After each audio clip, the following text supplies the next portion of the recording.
I'm Mike Sullivan. Are you trying to improve your golf game at home inside? So if you've got a hitting net like this from Net Return, that's great. If you've got a launch monitor, that's great. If you don't have those things and all you've got is a golf club and a little bit of room to make even half of a golf swing, we can help you correct your slice to help you start hitting the ball straight when you get back on the course.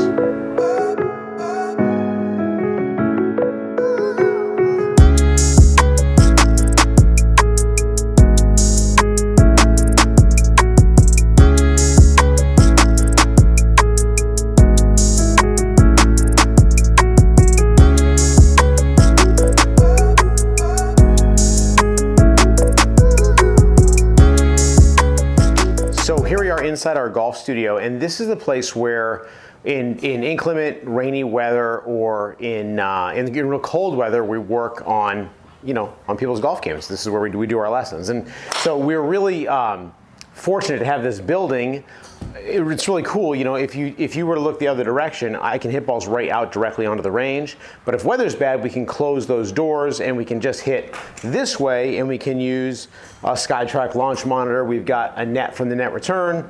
We've got a pressure mat. We have all these great ways to get all sorts of feedback. And I realized that for some people, it makes a ton of sense to go ahead and outfit their garage like this or their bonus room or something.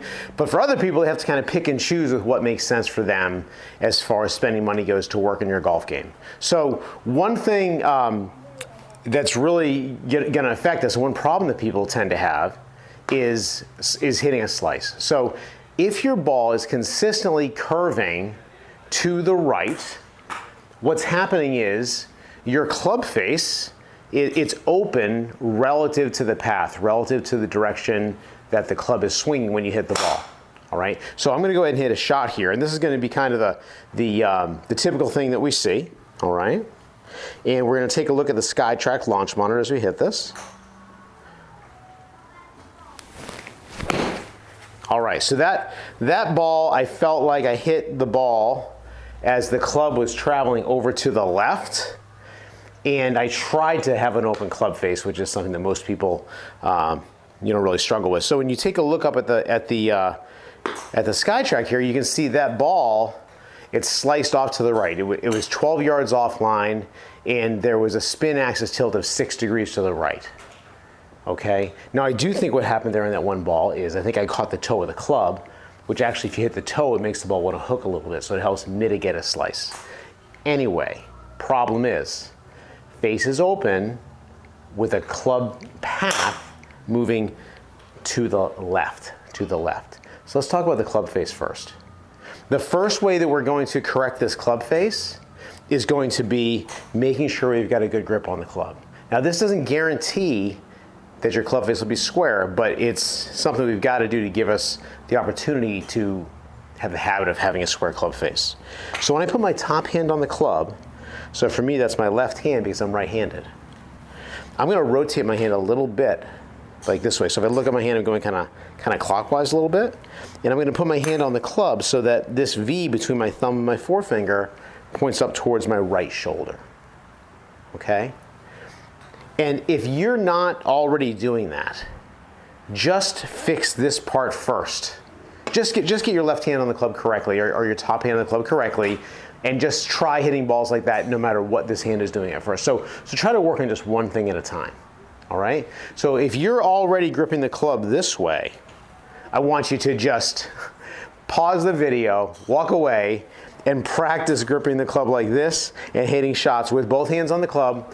Put the bottom hand on whatever way is comfortable, okay? But I just want you to insist on a stronger left hand grip or top hand grip. And you're gonna go hit balls like that until you feel comfortable. Then come back to this. Okay, so we feel good with our top hand grip on the club. Now I'm going to take my bottom hand and put that one on the club. So think about it. If I was going to toss a ball sidearm or overhand or underhand, the palm of my right hand of my lower hand on the club, the palm is going to match up with where I want the ball to go. Okay, so when we put this hand on the club, what happens is once people get the top hand on correctly, they want to put the bottom hand under like this. Well, just think, if I was going to throw a ball that way, I wouldn't throw it with my palm pointing this way. So I've got to get used to the palm matching up with the club face, okay? Now what you're going to see here is you're going to see the V on your right hand point to not quite as far behind you as the V on your left hand, your top hand.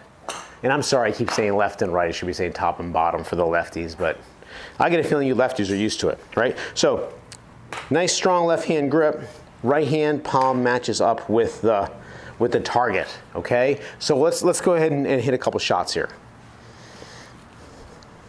One shot.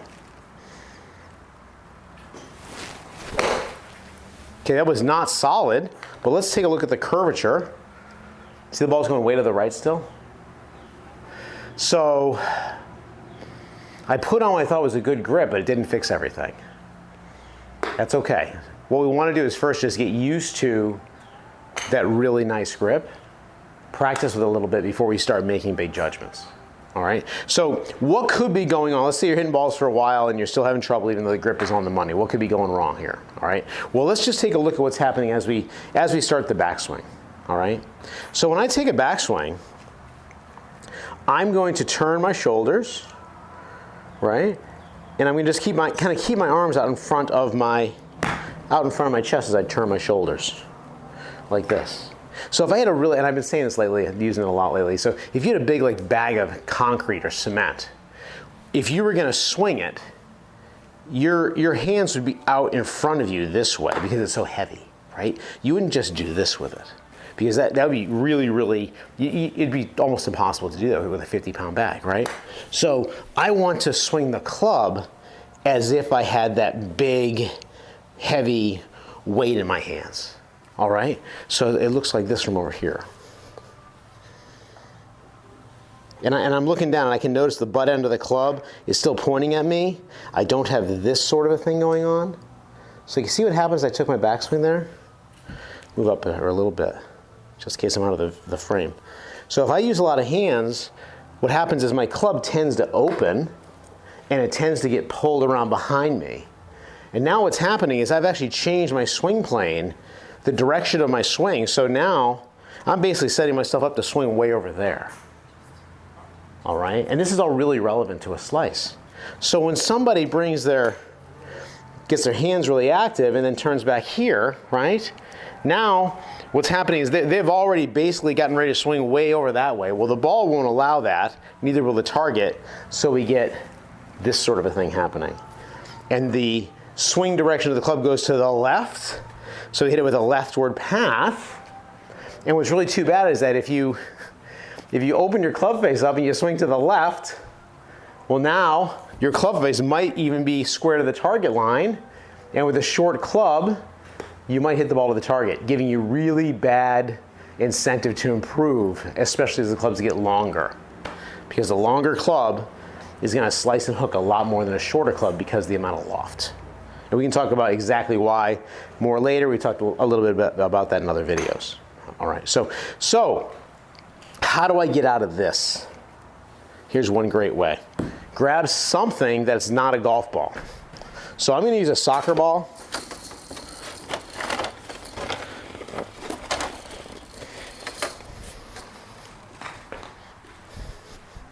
Okay, so I'm going to use a soccer ball here because I figure you've got one of those. Basketball, soccer ball, anything larger, right? I want to get this thing swinging and keeping the ball in front of my chest. Just getting started, right? This is going to get into this, okay? But for now, I just want to be able to get there. And a little checkpoint that you can have for yourself, a little checkpoint I want you to have is get really good after working with a soccer ball of turning back and getting that club shaft parallel to your target line while it's parallel to the ground. The reason I started with that whole soccer ball thing though was I don't want you to just do this, because then when you turn your shoulders, you're gonna be off playing anyway. Okay, I want you to learn it using a soccer ball or sack of cement or something like that, that's heavier, that's bigger, so it's easier for you to keep your hands in front of your chest instead of this little flimsy club that's so easy for you to manipulate with your hands. Okay? So we're gonna work, and then, so far, you don't need any fancy equipment to do this. You can do this just in your living room, okay? So we wanna practice getting there. Getting there, getting there. And then we'll go ahead and hit one. So there we go. So I hit it, not a good shot, because I was thinking so much about that backswing. All right? So the trick here on this is, be patient with yourself when something like that happens. And then if you're having trouble hitting shots, just make your really good backswing, like your routine, then go up and hit it and forget about it. It won't be as good, but you should be able to hit good shots still. Okay, that was a better shot. Okay, so it is helpful to have something to swing into, all right? But what really the idea here is if you can get started off correctly, good grip, good alignment, things like that, and then you can get just turning, keeping that club in front of you, you're going to be in a great starting position to help you be able to continue with the rest of your swing. All right. Next time we're going to talk about how do you start your downswing inside to help you get a better chance of being able to swing the club around out towards the target instead of over here to the left. So that's our next video after this one. I hope that helps. I'll see you next time.